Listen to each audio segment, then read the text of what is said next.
Seymour era afro-americano e as pessoas que deveriam contar a história são os afro-americanos. Primeiro, muito de nós não sabíamos e segundo, não dávamos nenhum valor e não sabíamos como articular.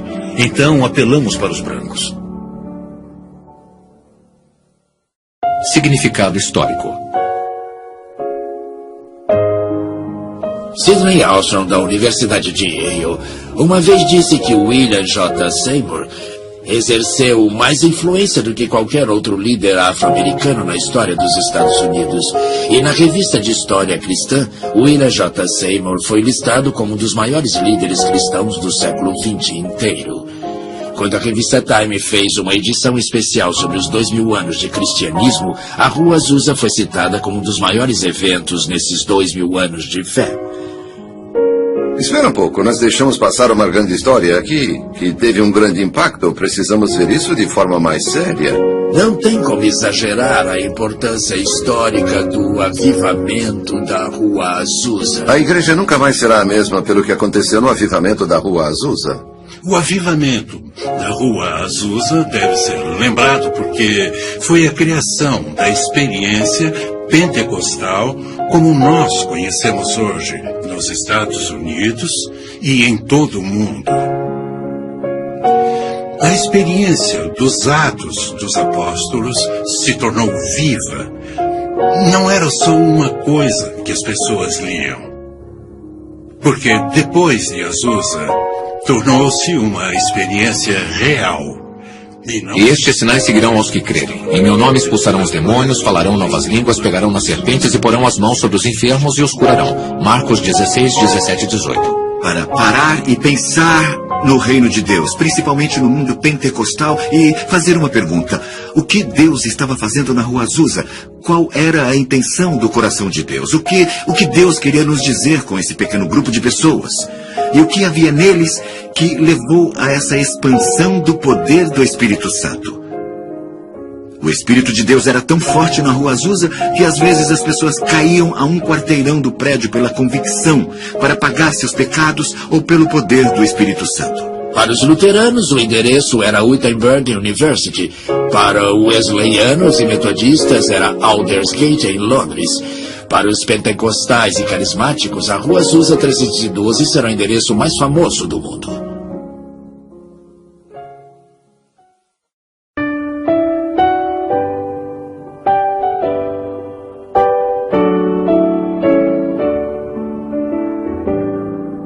Oração atendida.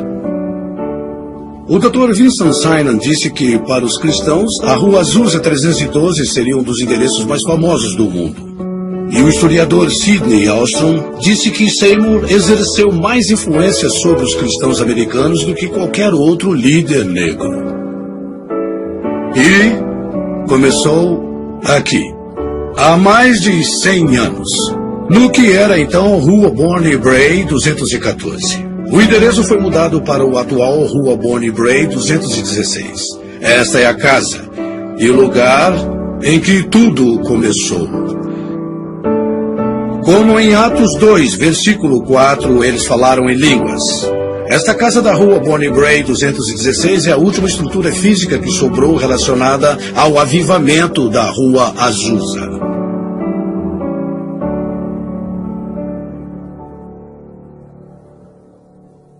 Os encontros noturnos das orações de Seymour continuaram enquanto o espírito surgia e ia embora. Seymour então foi atrás de Lucy Farrell, que já era batizada, e J.A. Warren. Ambos moravam em Houston. Abril de 1906. Evan Roberts, com exaustão, se aposentou do Ministério Público. 6 de abril. Seymour e seu grupo entraram em uma abstinência de 10 dias determinados a conseguir mais de Deus. 8 de abril foi um domingo de Ramos. Segunda, 9 de abril de 1906. Seymour visita Lee em sua casa por volta das 18 horas para orar por sua recuperação de uma doença. Lee se sente bem melhor e pede para receber o Espírito Santo, com o esperado sinal de se sentir preenchido por ele. Em resposta à prece de Seymour, Lee começa a falar em línguas. Ambos ficam extasiados. Seymour e Lee vão até Bonnie Bray para o encontro. Seymour começa com um louvor e depois, como é lembrado, com uma prece da congregação e vários testemunhos.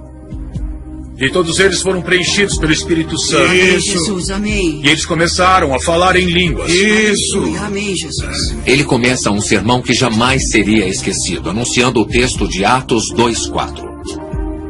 E todos ficaram cheios do Espírito Santo e começaram a falar noutras línguas, conforme o Espírito lhes concedia que falassem.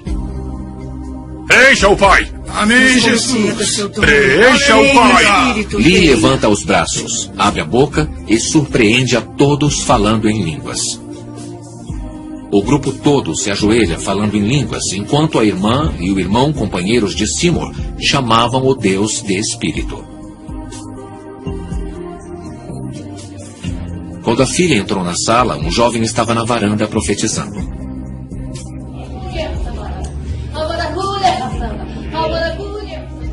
Jeannie Evans Moore, que morava na casa da frente, começou a falar em línguas. Jeannie não sabia tocar piano, mas preenchida com o Espírito, ela tocava lindamente. E com uma linda voz, incrivelmente cantou em 6 línguas estrangeiras, com interpretação. Esses dons, de línguas, de cantar e tocar, continuaram até o fim de sua vida. Aquele piano está na casa de Bonnie Bray até hoje.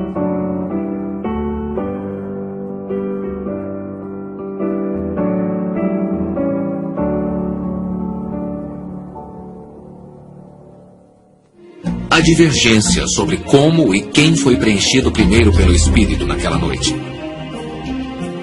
Alguns registros dizem que Lucy Farrell, de Houston, orou e colocou as mãos nas pessoas. Outros dizem que o garoto foi o primeiro. Mas todos os registros concordam que aconteceu naquela noite, segunda-feira, 9 de abril de 1906. Filmagem de 1992. Como foi que você se envolveu? Eu quero entender a história. Eles quase tiraram a casa de nós, então você se envolveu e ajudou a salvar esse lugar histórico, não é isso? Sabendo que eu era escriturário, nós não sabíamos o que eles planejavam fazer. E descobrimos que eles planejavam derrubá-la e construir um prédio de apartamentos. Isso é incrível, porque quando nós falamos de história da igreja, você acha que a maioria dos cristãos vão saber o que realmente aconteceu? E isso é parte da nossa herança. Eu me envolvi porque achei que era uma coisa necessária de se preservar, uma das últimas relíquias da igreja. Essa é a última coisa física de que temos conhecimento do antigo avivamento de 1906. Art Glass interviu para impedir que a casa de Bonnie Bray, agora um museu, fosse demolida. É a única estrutura que sobrou do avivamento da Rua Azusa. Dr. Art Glass, 13 de outubro de 1938 a 8 de março de 2004. Obrigado, Art.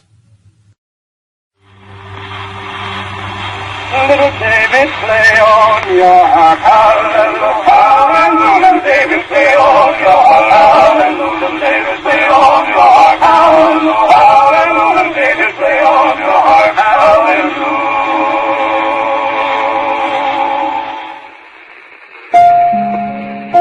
Legado esquecido. A história das mulheres de Azusa. O legado esquecido. O ano era 1906, mais de 4 décadas antes de elas conseguirem o direito de votar. No entanto, na missão Azusa, essas mulheres participaram e dividiram responsabilidades. Elas eram iguais. Não porque era politicamente correto, mas porque elas foram levadas a ser assim. Um grupo de mulheres foi ajudado por Deus a se encaixar no avivamento de espírito e foram para o mundo. E para falar a verdade, essas mulheres ajudaram os futuros líderes a serem preenchidos e ensinados. Essas mulheres foram absolutamente essenciais para o avivamento e teria sido um avivamento completamente diferente sem elas. Alguém como Lucy Farrell, foi ela que contou a Seymour como ser preenchido. Foi ela que Charles Parham usou para colocar as mãos e tirar as doenças em Houston, Texas, onde as pessoas foram preenchidas. Foi ela que Seymour chamou e fez com que fosse a Bonnie Bray para que as pessoas fossem preenchidas. E como ninguém sabe seu nome, não pudemos encontrar uma foto dela. Lucy e algumas dessas grandes mulheres de Deus. Suas contribuições nunca foram honradas, seus nomes nunca foram citados, a história delas nunca foi contada. E temos que dizer por quê. A história foi escrita sem as mulheres, a maior parte dela foi escrita pelo homem. E em boa parte dessa história, as mulheres foram esquecidas. Muitos líderes do movimento pentecostal diriam se tivessem contado a história. Eu fui tocado por essa mulher, eu recebi o Espírito Santo pelas mãos dessa mulher. Você não pode ter o Azusa como ele aconteceu, sem o forte apoio das mulheres. Elas foram cruciais para o avivamento. Pelo sucesso, temos que olhar igualmente para homens e para mulheres. Sem o sacrifício delas, sem o apoio, sem o desejo delas de levar o evangelho, às vezes, para lugares que os homens não queriam ir, não veríamos o movimento que vemos hoje. Essas mulheres não oram apenas, elas esperam que Deus responda. Então, quando oravam, procuravam uma resposta específica de Deus. Se você realmente estudar o avivamento, verá que teria sido diferente sem as mulheres.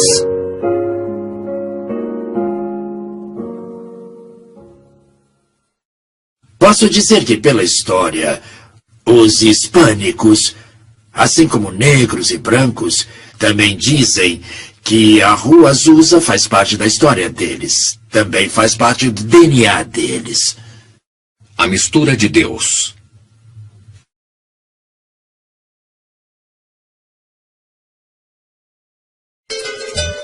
Não existem muitos nomes hispânicos que aparecem na missão da Rua Azusa. É realmente uma tragédia e acho que há uma razão para isso.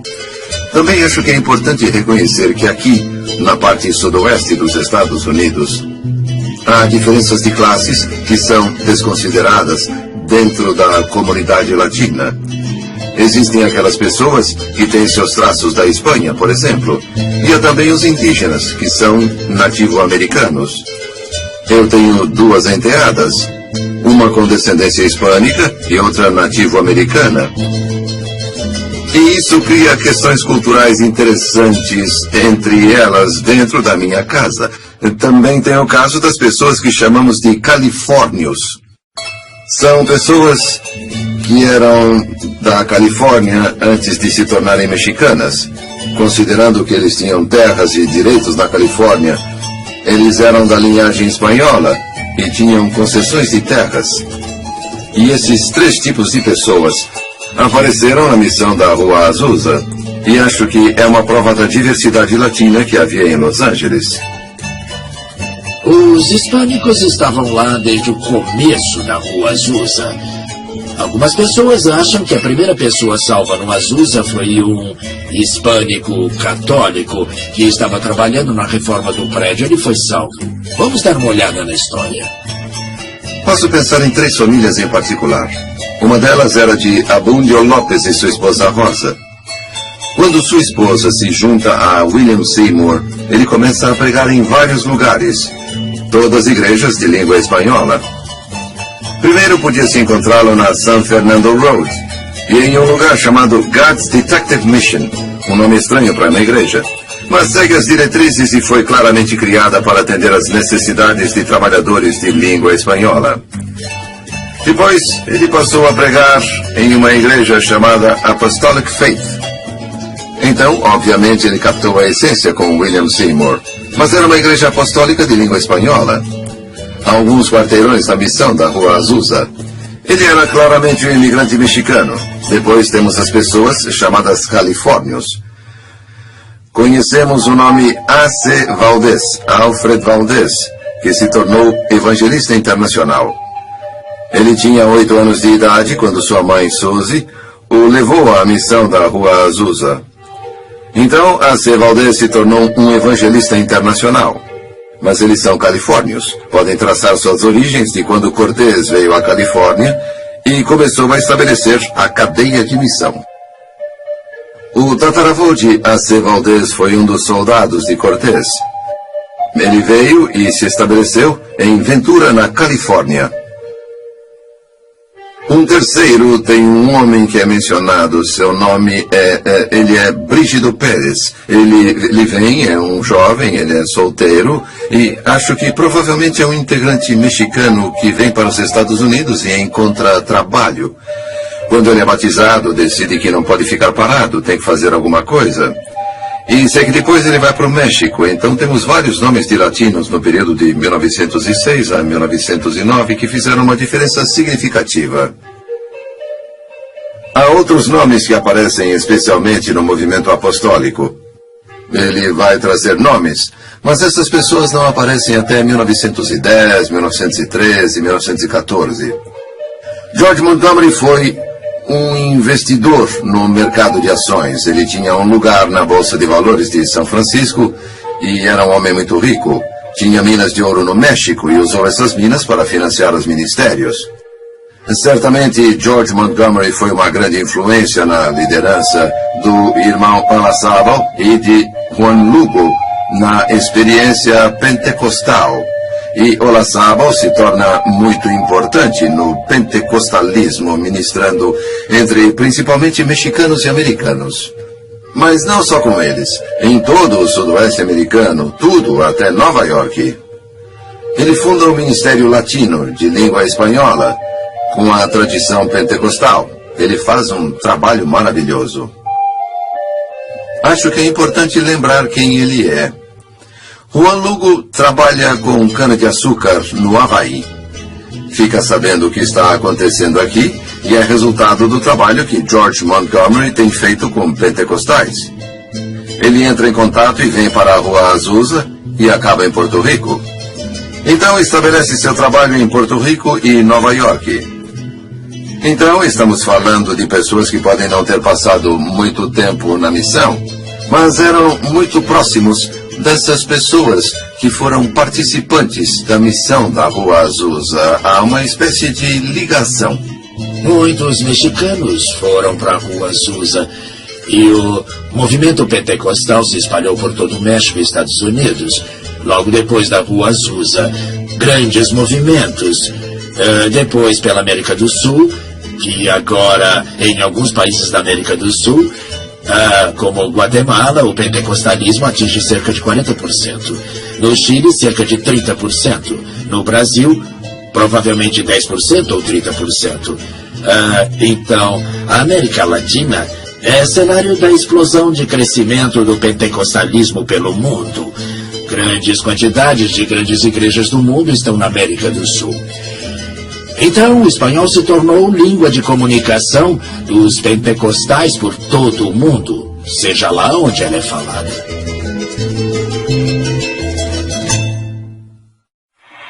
Nobody knows the mighty, nobody knows my Jesus, nobody knows the mighty, glory, hallelujah.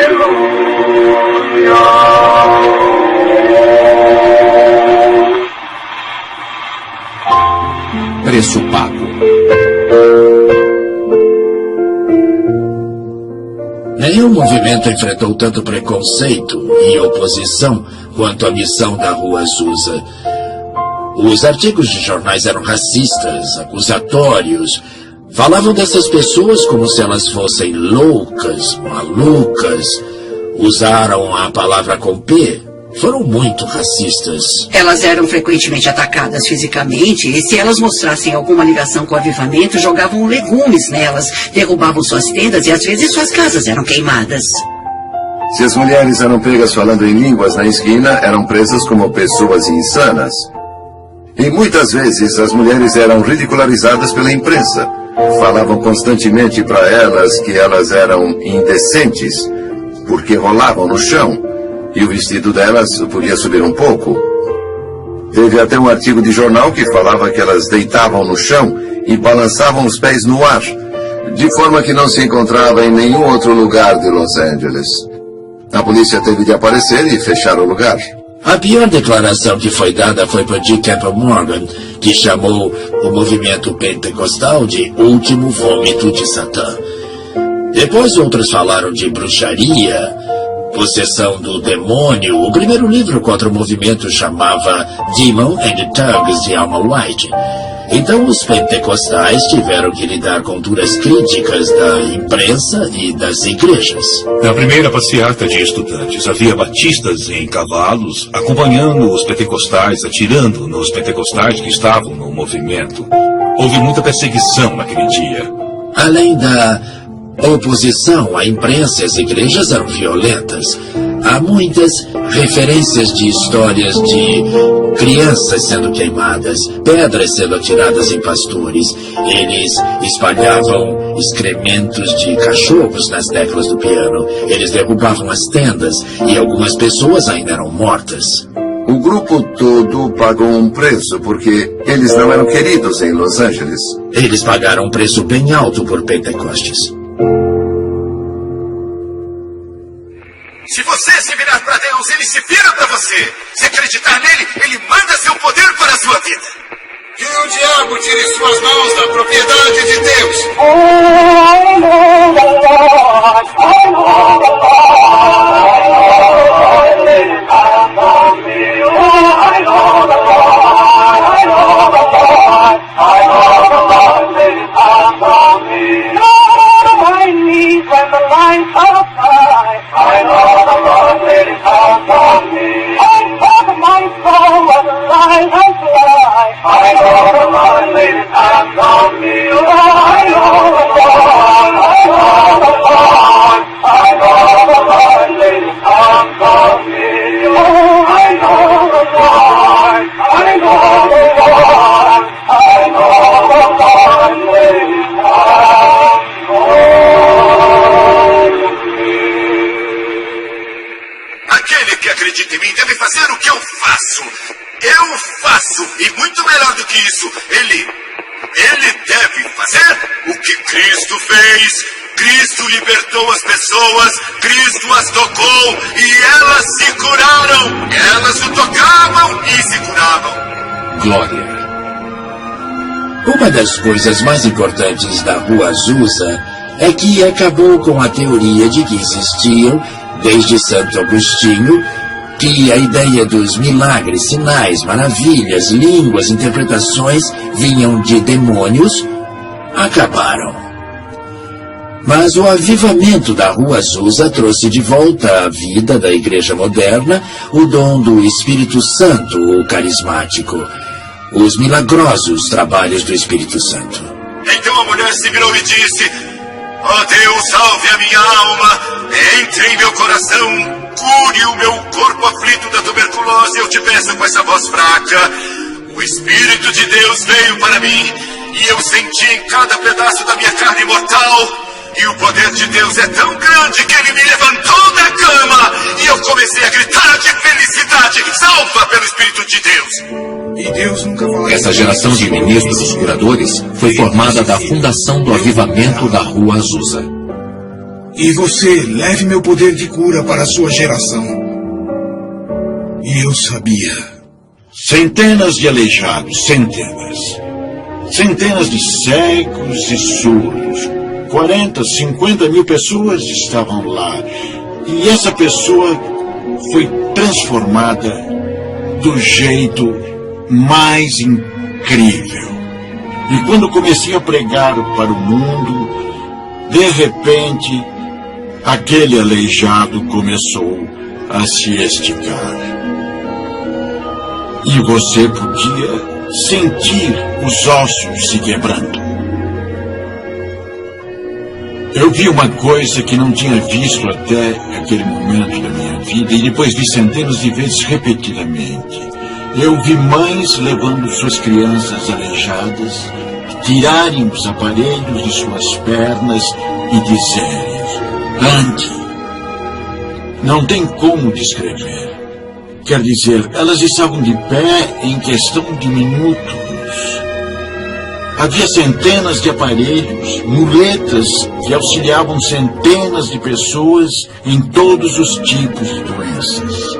A Rua Azusa representou não apenas o batismo no Espírito Santo e falar em línguas, apesar de ser a maior atração, mas apesar de sinais e maravilhas e milagres de todos os tipos, Houve coisas incríveis que aconteceram. Uma vez uma parede foi coberta por muletas e aparelhos de pessoas que haviam sido curadas na Rua Azusa. E histórias de milagres e sinais foram contadas. As pessoas podiam sentir o poder do Espírito Santo a 2 ou 3 quarteirões antes de chegar ao prédio. Eu acho que foi o jornal Times que disse que se isso deixava Bravo para ver exatamente o que era. E disse que nos encontros haviam crianças dançando com o Espírito e profetizando. E ele disse, como crianças como essas, isso deve ser real. Crianças não agem assim, ele disse, não falam assim.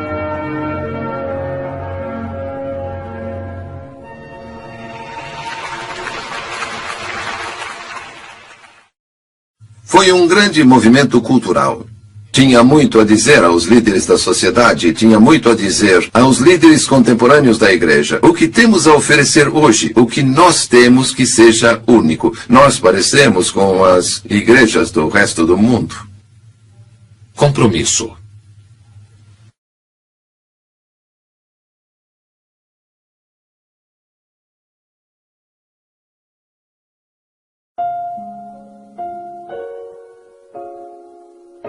Se a religião não se torna transformadora, então não vale a pena ter.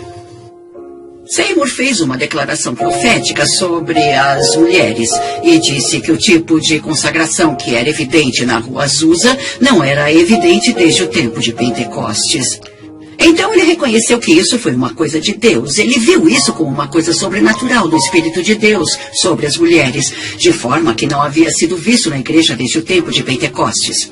Então ele sabia muito bem que isso era uma coisa que o Espírito Santo estava realizando. Acho que Seymour, por causa de sua humildade, pensou que ele não podia fazer nada além de usar essas mulheres, porque ele viu isso como o Espírito Santo operando nelas. Então encontrou lugares para elas no ministério e as incluiu na administração do Ministério do Avivamento. Ele permitiu que elas pregassem desde o começo. Ele olhava para as pessoas como Farrell, como sua colega no ministério. E, na verdade, ele a chamou quando as coisas estavam ficando difíceis no avivamento. Ele pediu sua ajuda, então ele a via como igual. Ele recebeu Florence Crawford no ministério e ela ficava como líder na Califórnia. Então, ele era muito aberto em relação a usar mulheres de várias formas que não haviam sido usadas antes. Derramarei o meu espírito sobre toda a carne, vossos filhos e vossas filhas profetizarão. Joel 2:28. Como as mulheres da missão de Azusa tinham posições de liderança e autoridade, uma década antes do 19º Amendment, dando às mulheres o direito de voto nos Estados Unidos, nos anos seguintes, gradualmente, essas igualdades foram diminuídas.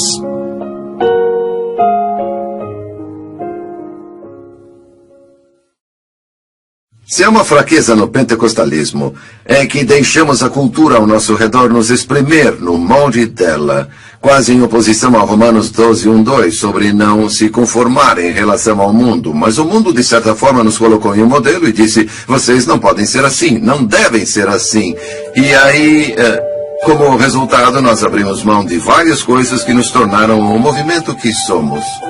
Os pentecostais eram considerados fanáticos, eram considerados de classe baixa, eram considerados sem educação. E eles queriam algum respeito. Um dos preços que se tem que pagar pelo respeito é que você tem que incluir as mulheres. Isso era conhecido como uma operação que dava às mulheres liberdade, que era nova e desconhecida. Então, se vamos ser respeitados, nós temos que incluir as mulheres. Nós fomos profundamente influenciados dentro do pentecostalismo pelo movimento evangélico. Os evangélicos foram o primeiro grupo de cristãos que deram qualquer atenção às igrejas pentecostais como igrejas cristãs sólidas. No começo éramos vistos como frios, éramos vistos como céticos, éramos vistos como pessoas que deveriam ser marginalizadas da sociedade. E foram os evangélicos que vieram para nós quando formamos a Associação Nacional de Evangélicos e disseram: vocês podem nos ajudar e nós ajudamos vocês. E esse reconhecimento valeu muito para nós. Havia uma revolta contra a ideia moderna de mulheres e a liberdade e as coisas que vinham junto, mas ao mesmo tempo o movimento queria ganhar respeito porque desde o começo eles lutaram e eram vistos como causadores da diferença. Então os pentecostais eram considerados um mal e eles não queriam mais ser vistos dessa forma.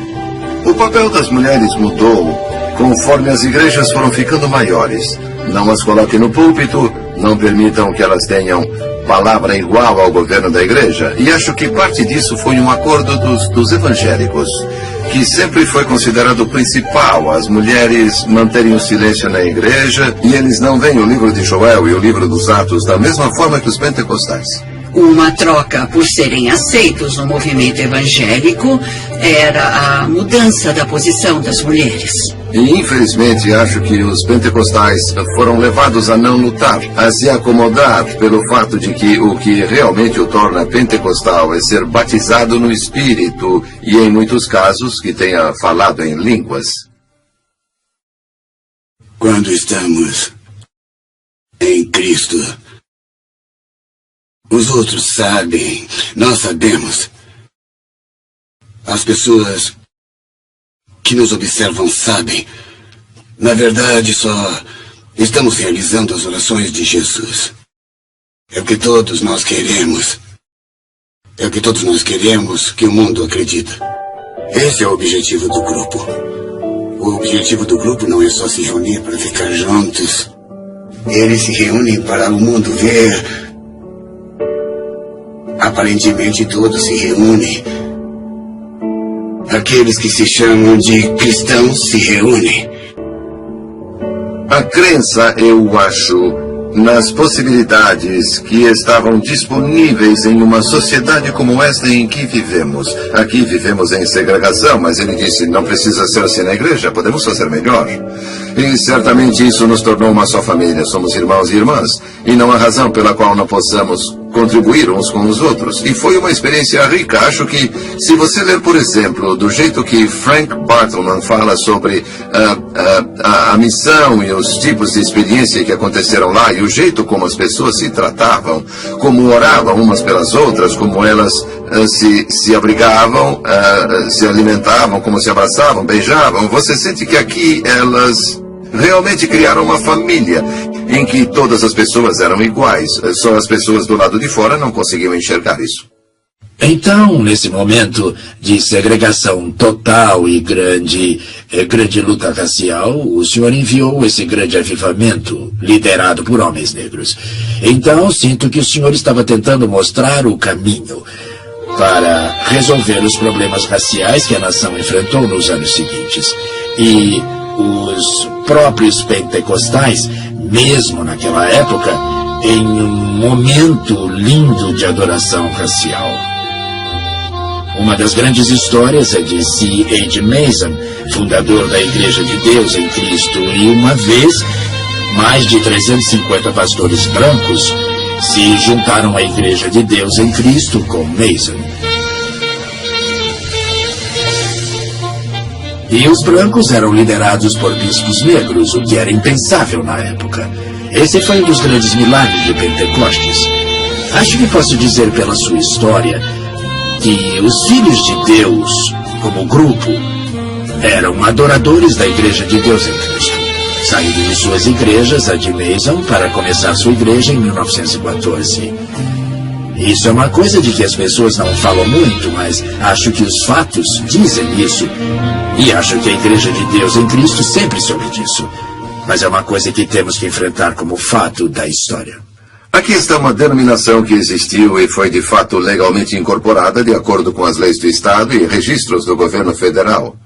E isso significava que qualquer um que fosse ordenado por eles podia conseguir redução de impostos cerca de 50% da taxa normal. E como resultado as pessoas pensavam, é um ótimo lugar para ir, temos de ir em encontros eventuais, não temos de pagar muito. É uma decisão muito pragmática. Pastores brancos frequentavam a igreja de Mason, que oferecia a eles ordenação, licença e permissão para abrirem filiais da Igreja de Deus em Cristo. Durante esse período de 1907 a 1914, houve muita discussão sobre essa coisa dos brancos. E um pouco de agitação. Devemos ficar aqui? Como vamos tolerar essa coisa de negros? Nós somos brancos, vivemos sob as ordens de Mason e é difícil se integrar à segregação. Todas essas coisas surgiram. Bom, as comunidades foram rígidas em relação aos negros e brancos, fazendo adoração juntos. E eles caçoavam dos pastores brancos que trabalhavam segundo os bispos negros. A cultura está sofrendo claramente o impacto. Os brancos finalmente saem e vão a uma assembleia em Hot Springs em abril de 1914 e formam uma união com pessoas da Rua Azusa, de Indianápolis, de Ohio e arredores e de Colorado. Eles formaram a Assembleia de Deus. O que isso significa é que eles não podem ser vistos como filhos rebeldes dessa igreja-mãe que é Deus em Cristo. Você pode ver isso de certa forma como separação racial. Eles acharam que isso era bom porque os brancos podiam evangelizar melhor os brancos e negros podiam evangelizar os negros. Foi a desculpa que arranjaram. E eles precisam voltar e dizer, nós devemos a essas pessoas. Eles nos abrigaram em tempos difíceis, eles nos deram espaço, reconheceram a entrada de Deus em nossas vidas. Poderíamos ter trabalhado com eles se quiséssemos driblar a cultura e driblar o sistema, mas decidimos não fazê-lo e como resultado falhamos em espalhar a palavra e a mensagem de que todos são normais diante dos olhos de Deus e certamente na plenitude do Espírito. E todas essas coisas resultaram da nossa falta de vontade de pagar esse preço naquele tempo sobre aquele determinado assunto. Depois de 1924, os pentecostais brancos e negros tinham vidas separadas, mundos separados. Em 1948, quando os pentecostais brancos se juntaram à Associação Nacional de Evangélicos, os negros não foram convidados. Então eles formaram uma associação de igrejas pentecostais da América, que era toda branca em 1948. Então tínhamos brancos e negros em mundos totalmente separados. Isso foi criticado no mundo todo. Movimentos europeus e anti-americanos acharam que isso era uma tragédia na igreja americana. Os pentecostais foram criticados por mandar dinheiro para a África, mas não por fazer nada por negros nos Estados Unidos. E essas críticas começaram a ferir. Temos um problema. E há uma raiz incrível nesse problema. E sabe onde começa? Começa na liderança, infelizmente. E até que a liderança queira verdadeiramente atingir a redenção, não só em palavras, mas no espírito do ecumenismo.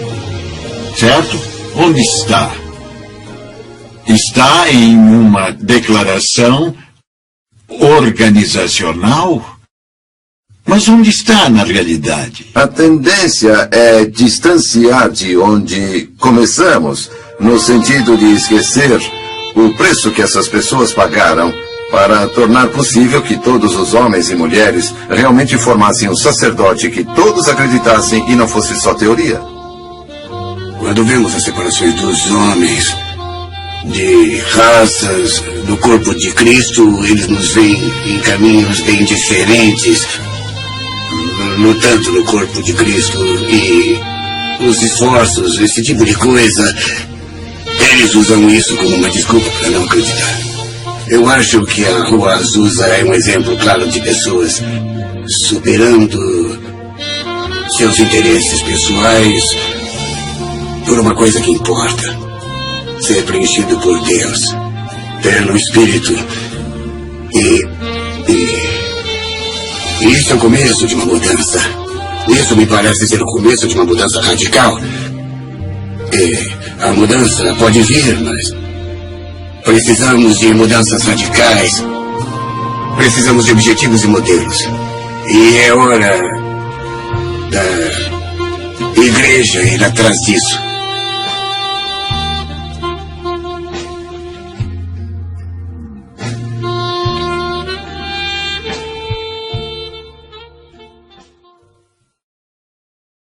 Em 1914 tomamos rumos diferentes, mas o Senhor nos uniu novamente.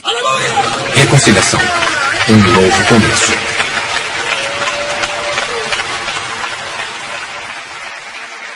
Foi chamado de O Milagre de Mênfis.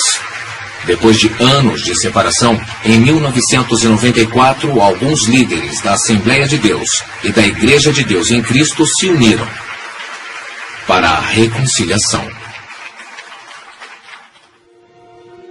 Nós acreditamos que o Espírito Santo intencionalmente nos deu a Rua Azusa como caminho e indicação do que deveríamos nos tornar. Não podemos desfazer a história de racismo que se seguiu depois do avivamento da Rua Azusa, mas podemos, com a ajuda do Senhor, escrever um capítulo novo e melhor e nos comprometermos com isso. E com sua graça, ajuda de seu perdão, encorajamento e generosidade, conseguiremos. Mas Deus vai nos ajudar a mudar, porque Ele quer que a igreja seja tão inclusiva quanto sua própria graça. Então, vamos unir nossas mãos e corações e começar a jornada retomando a solidariedade da Rua Azusa e depois pedindo ao Espírito Santo para registrar o exemplo brilhante de fraternidade entre todas as raças e pessoas da igreja pentecostal norte-americana nos anos que se seguirão. Em nome de Jesus. Com isso, a Assembleia de Deus se compromete e peço que se juntem a nós. Deus os abençoe.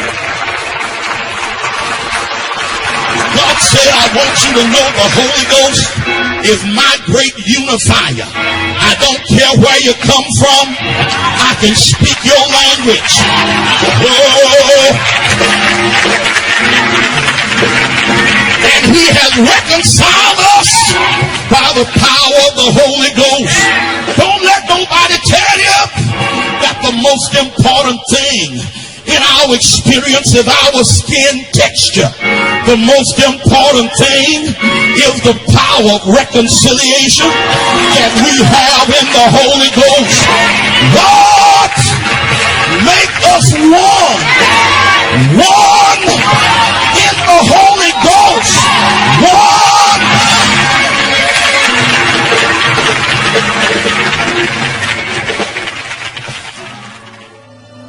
O que aconteceu não foi só para as duas comunidades, mas foi simbólico para todos os crentes. Em uma reunião subsequente, falaram em línguas. O Senhor tinha muito a dizer. O pastor Jack Hayford fez a interpretação. Meus filhos e minhas filhas, vejam se puderem pelo lado dos céus e vejam quem vocês têm sido. Dois córregos separados, mas poços que continuaram em movimento. A água se tornou lama. Mas, filhos e filhas, se olharem para dentro de vocês, há alguns que não poderão beber pelo que viram. Vocês não sabiam disso. Para aqueles que não viram, aqueles que tinham dúvida, porque as águas cheias de lama foram sujas pela sua absoluta falta de humanidade, não por sua crueldade, ou oposição, ou intenção, mas sim pela falta de humanidade, o rio se tornou impuro. Agora veja,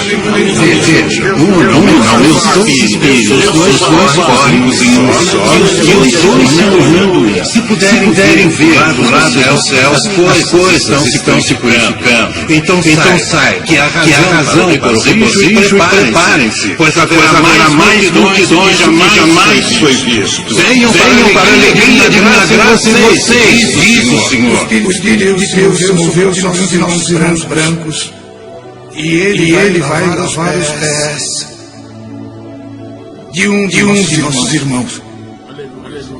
E queremos que isso se torne um ato simbólico para nós. O Bispo Blake diz que quer o mesmo lavando os pés de um de nossos irmãos brancos. O irmão Barrow esse irmão que ofendeu o irmão Seymour, saiba que este ato não vai apagar tudo o que aconteceu, mas vai estabelecer um novo começo em nome de Jesus. Aleluia, irmão.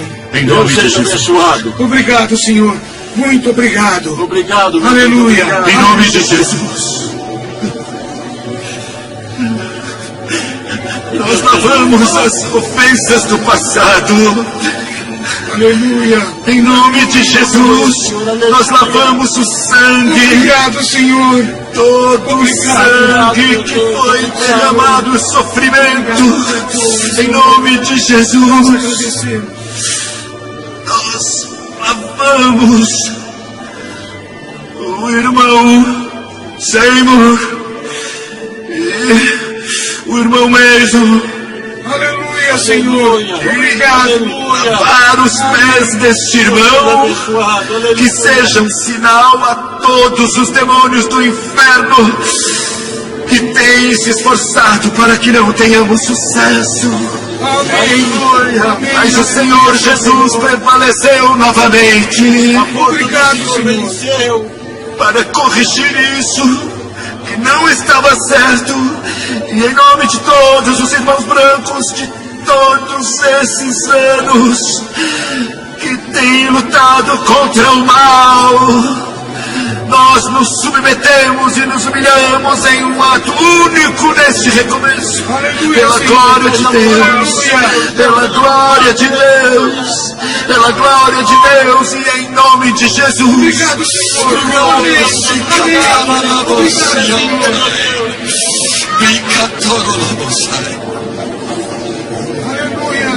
Aleluia.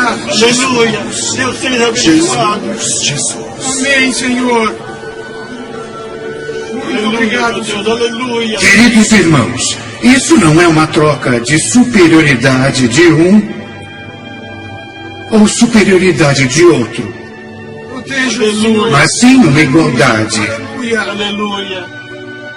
Negros e brancos servindo um ao outro. Deus seja louvado. A glória do único Mestre, Jesus Cristo, nosso Senhor. Aleluia. Ele é nosso Senhor e somos seus servos. Aleluia. E servindo uns aos outros, Aleluia. vamos servi-lo. Aleluia.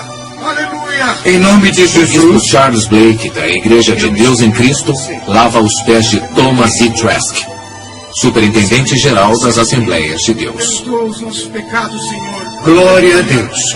Glória em nome de Jesus. Nós louvamos. Aleluia. Aleluia. Aleluia.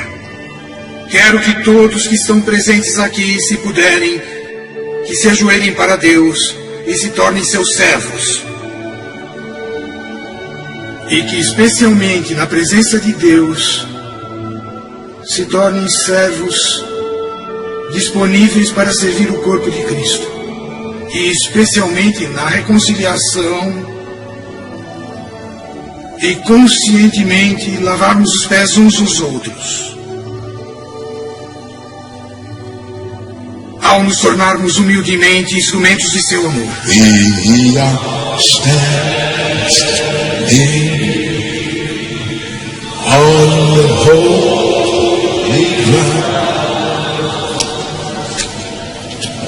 and I know that there are angels all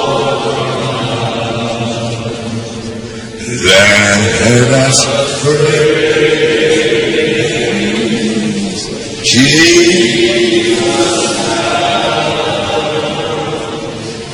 We are standing in His presence on holy.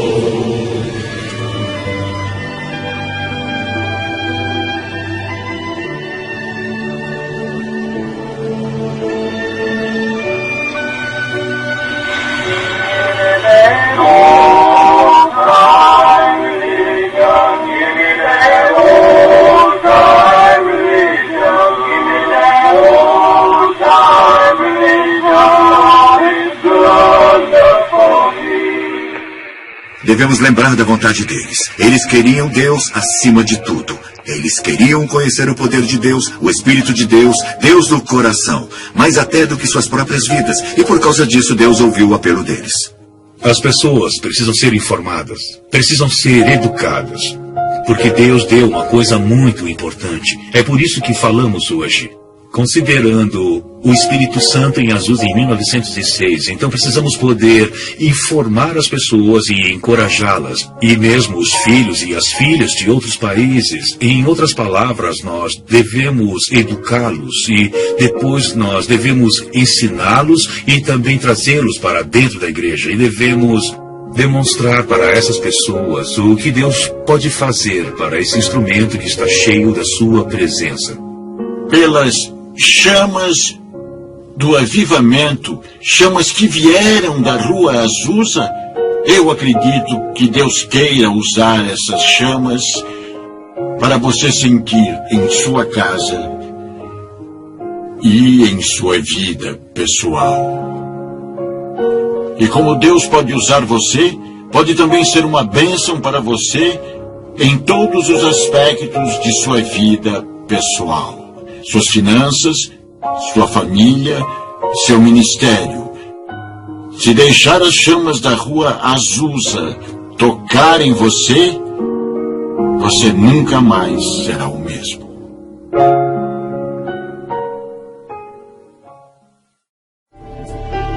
Agradecimento.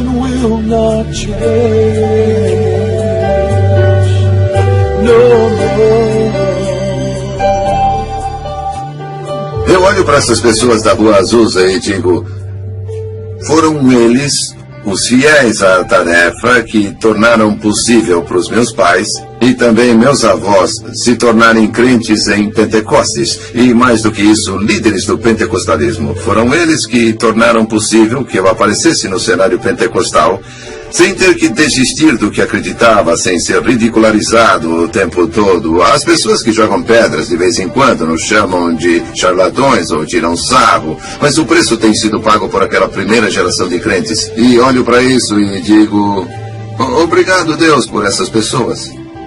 Em minha cabeça eu sempre digo, se conseguir espalhar essa informação, alguém vai conseguir ir mais além. E minha esperança é que alguém consiga ir mais a fundo. Essa é a ponta do iceberg, é o começo do movimento pentecostal. Eu diria que William Seymour e todos os outros líderes de 1906 e dos dias atuais, todos os cuidados com as mulheres, que gratidão que devemos a vocês, porque até aquele momento só existiam igrejas chatas, cansativas, mortas em todo lugar. E vocês esperaram que o Senhor e o Espírito Santo viessem e, como resultado, milhões e milhões de pessoas foram tocadas com a presença de Deus que muda a vida. Então, obrigado por colocar tudo isso em nossas vidas. E depois de mais de 100 anos, ainda afeta a vida das pessoas. Para mim, a honra de deixar para a história provavelmente o maior avivamento dos últimos 1000 anos é realmente minha paixão. Agradeça a Deus por seu ministério. Agradeça a Deus por sua fé. Agradeça a Deus por suportar a grande crítica e preconceito que você enfrenta. Agradeça a Deus por permanecer convicto para que nós e essa geração possamos aproveitar os frutos poderosos pelo que vocês pagaram um preço tão alto. Obrigado por obedecerem a Deus. Eles foram às Escrituras para aprender qual era a evidência de alguém receber o dom do Espírito Santo. Eu diria obrigado por descobrirem isso, para não termos que começar desde o começo.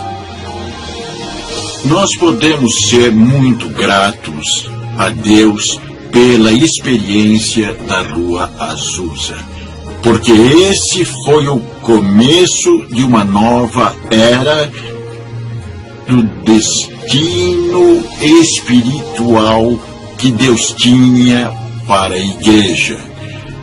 Quando você pensa no que aconteceu na Rua Azusa e no que aconteceu a partir de Azusa, no que se seguiu, honrar o que Deus originalmente nos propôs, da Rua Azusa. Foi uma união que saiu desta casa, na Rua Azusa, em abril de 1906. Foi uma união que continuou nos próximos 3 anos e meio. Essa união de crentes que virou um mundo de cabeça para baixo, plantou uma semente e que hoje em dia está crescendo em 600 milhões de pessoas em todo o mundo. Isso é significativo e precisa ser levado em conta, precisa ser reconhecido e precisamos identificar as pessoas que fizeram isso. Globalização. São muitas as coisas. Para usar uma metáfora, Deus está balançando a bandeira do avivamento. E acredito que podemos ver refletido na nova mudança na religião. E ele tomou seu lugar, e é tudo graças à casa que estamos hoje, aqui na Bonnie Brae 216. Ainda está acontecendo.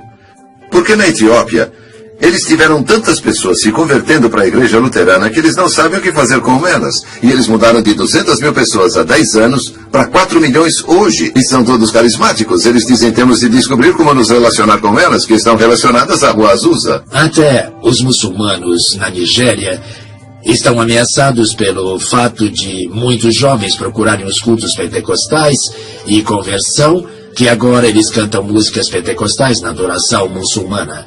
E eles até têm cultos de domingo em vez de sexta, para interagir com o aumento da cristandade naquele país. Eu acho que há grandes implicações. A igreja nunca mais será a mesma como resultado do que aconteceu na Rua Azusa. Você vai descobrir que em todo o mundo a única força que pode vencer essas barreiras religiosas são os pentecostais, que sentem o Espírito, fazem maravilhas, falam em línguas e fazem milagres. E essa força foi revelada pela primeira vez para o mundo na Rua Azusa durante os anos de glória de 1906 a 1909. Precisamos conhecer as raízes, precisamos conhecer o futuro pelo que Deus fez no passado.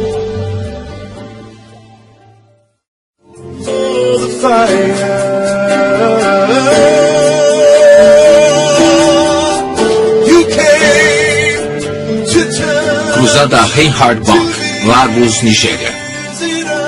1.093.045 vidas salvas em um culto. 3.400.000 vidas salvas em uma semana.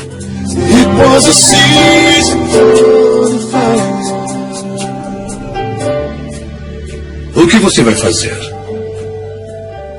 Levantar a bandeira do avivamento em sua própria casa? Em sua própria família? Levantar a bandeira do avivamento em relacionamentos em sua própria igreja? Em sua cidade? E depois se tornar parte desse novo avivamento que vai tocar o mundo de hoje. Essa é a nossa esperança. Essa é a nossa oração. Que Deus abençoe.